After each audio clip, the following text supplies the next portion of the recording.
За сайн байцгаана уу. За та бүхэндээ одоо цагийн тухай одоо бүрэн гүйцэд гэх юм уу. Тэгтээ өмнөхөө бодвол илүү их ойлгосон тухайга хуваалцмаар санагдлаа. За тэгэл одоо цагтай бай. Одоо тэгээд бүх юм бити санаа зов гэж ярьдаг штеп. Гэвч ерөөсөө санаа зовсон хэвээрэл байдаг. Тэгээ яагаад санаа зовхгүй ах юм? Одоо өнгөрснийг бити бод гэдэг. Гэхдээ тэр өнгөрсөн гээд байгаа зүйл маань өөрөө ингэ бодогдоод байна штэ. Гэт амар их зөрчил үүсгэсэн.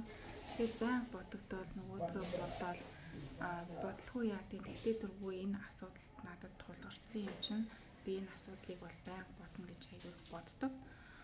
Тэгэхээр чин одоо тэр чин бас өнгөрсөндөө санаа зовоод өөрийгөө бас нэг ёсондоо дахиад нэг сөрөг эрчим энергиэр өөрийгөө бохирдуулаад байгаа юм байна л да.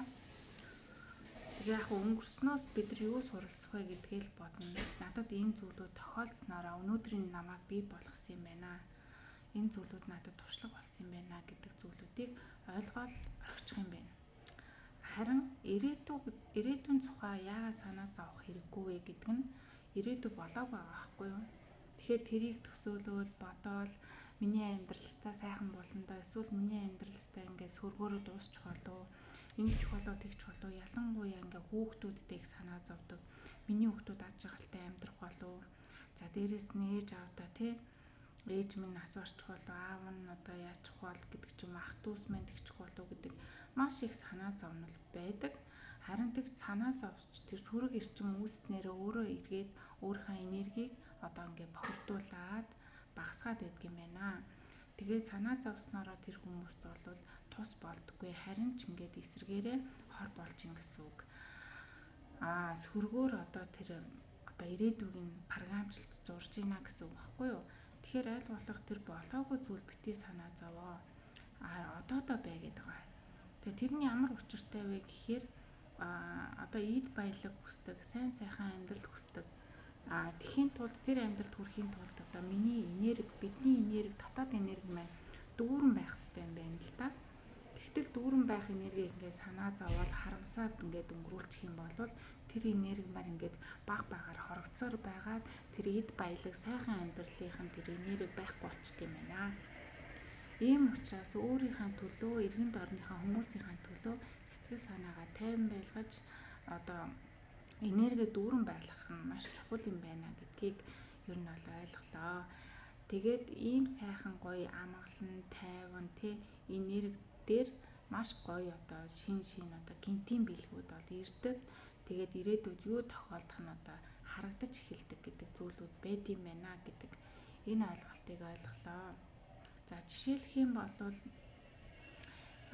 хин нэгнийгээ алдсан ч юм уу тий тэгээд тэрнээсээ болоод тэр хагцлын мэдрэмжийг байнга тээж явдаг. Мэдээж тэр хайртай хүний алдснаа март гэж байгаа биш.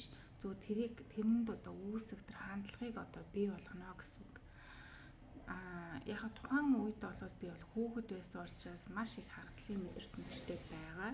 Тэгээ одоогийн миний сэтгүүлгээр бол одоо ингээд миний эргэн тойронд бол маш их хүмүүс бол нас барж гин, бурхан болж гин. Тэгэхээр энэ бол одоо би мянга санаа зовоод, би гуниглаад, би уйтгарлаа гэдэг энэ асуудлыг угаасаа одоо миний оролцоотой шийдэх зүйл биш учраас би санаа зовоод хэрэггүй юм байна гэдэг зөвлөгөөг одоо өөрийнхөө тэр үедээ өгөөд тэгээд тайвшруулах хэрэгтэй гэдэг утгаар бол тайлбарлаж байгаа. За дээрэс нь ингээд маш их хичээгээд идэг тэгээд нэг л юм сэтгэл хангалуун бус тий. Тэгээ яагаад их сэтгэл хангалуун бус вэ гэхээр өөрийгөө ингээ хангалтайгаар үнэлж чадахгүй байна. Яагаад өөрийгөө үнэлэхгүй байна гингууд эргэн тойрны хүмүүс яг тийм хангалттай үнэлсэн мэдрэмжийг одоо хүнд өгөөгүй байдаг. Тэгэхээр эргээ бодохоор та өөрийгөө үнэлж гин үү? Та өөрийгөө одоо хангалттай гэж үзэж гин үү гэдэг үзлээс болж байгаа байхгүй юу?